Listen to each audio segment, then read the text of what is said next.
Imagine you have a friend, and you know exactly who I'm talking about. Maybe it's even you, who would drop everything at 2 a.m. to help someone move, who remembers every birthday, who listens for hours, who gives and gives and gives. And then when they're the one who needs something, crickets, radio silence.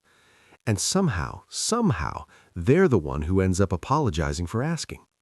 Sound familiar? Because here's what's wild about this. That person is not naive. They're not stupid.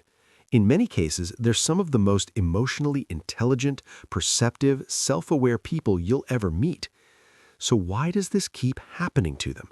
Why do some people seem almost magnetically drawn to give everything they have, their time, their energy, their emotional bandwidth, to people in relationships that never quite give it back? This isn't just a personality quirk. This is psychology running deep. And today, we're going to pull it apart. Let me start with something that might feel a little uncomfortable. The reason deeply giving people keep giving, even when it drains them, even when the return is zero, is often not pure selflessness. That's the story they tell themselves, and it's a beautiful story. But underneath it, there's usually something more complicated happening, something that has a lot more to do with fear than love. There's a concept in psychology called the anxious attachment style, and if you've never heard of it, buckle up, because this might explain a significant portion of your adult relationships. Developed from the foundational work of John Bowlby and later expanded by researchers like Mary Ainsworth, attachment theory basically says that the way we learned to bond with our caregivers as children creates a kind of emotional blueprint, a template, and we spend the rest of our lives running that template, usually without realizing it. For people with anxious attachment, love always felt a little uncertain growing up. Maybe a parent was emotionally inconsistent, warm one day, distant the next. Maybe affection was something you had to earn. And so your young brain, which is brilliant and adaptive, figured out a survival strategy. If I give enough, if I'm helpful enough, if I make myself indispensable, then I won't be abandoned. Giving became the price of love. And that equation, learned in childhood, doesn't just disappear when you grow up. It follows you into friendships, into romantic relationships, into your workplace, into every room you walk into. Now here's where it gets really interesting. Neuroscience has actually shown us that giving activates the brain's reward system. When you do something generous, your brain releases dopamine and oxytocin, the same chemicals involved in pleasure and bonding. So giving literally feels good. It's almost like a drug. And for people who've been conditioned to use giving as a way to feel safe and connected, that neurological reward becomes deeply, deeply reinforcing. You give, you feel temporarily connected, maybe you get a moment of validation, and your nervous system exhales. See, I'm okay, I'm loved, I'm needed. And then the cycle starts again. But here's the trap, and this is the part nobody talks about. When giving comes from a place of anxiety rather than genuine overflow, it comes with invisible strings. Not the kind the giver consciously puts there, but the kind that are woven into the act itself. Every favor has an unspoken expectation stitched into it. Please see me. Please value me. Please don't leave.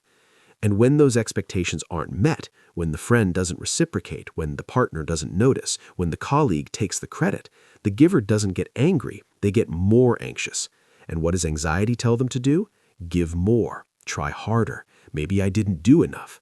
Psychologist Harriet Breaker actually wrote about this pattern extensively, calling it the disease to please. It sounds almost comical, like something on a novelty mug, but the reality is nothing but. It's exhausting. It erodes your sense of self over time.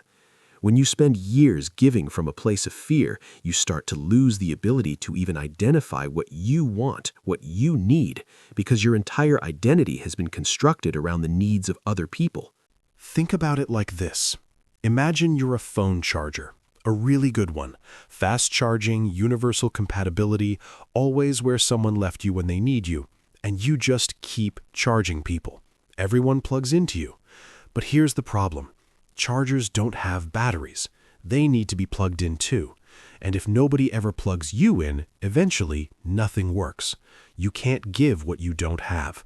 But the deeply conditioned giver doesn't see it this way, because stopping feels dangerous. Stopping means risking abandonment. Stopping means maybe finding out that people only stayed because of what you provided. And that fear right there is the crux of it.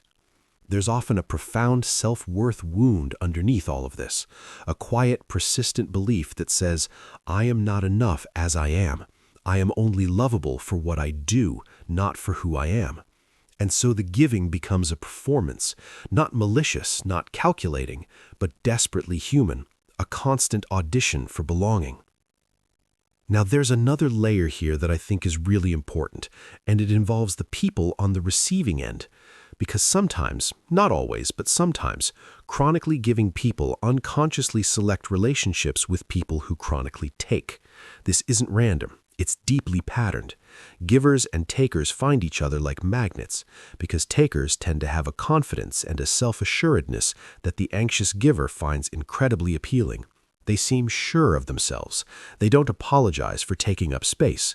And for someone who has spent their whole life making themselves small, that energy is magnetic. Maybe if I'm close enough to it, some of it will rub off on me. Of course, what actually happens is the opposite. The dynamic just confirms the old story. You give, they receive, and the giver's belief that they are fundamentally less worthy than the people around them gets quietly reinforced over and over again.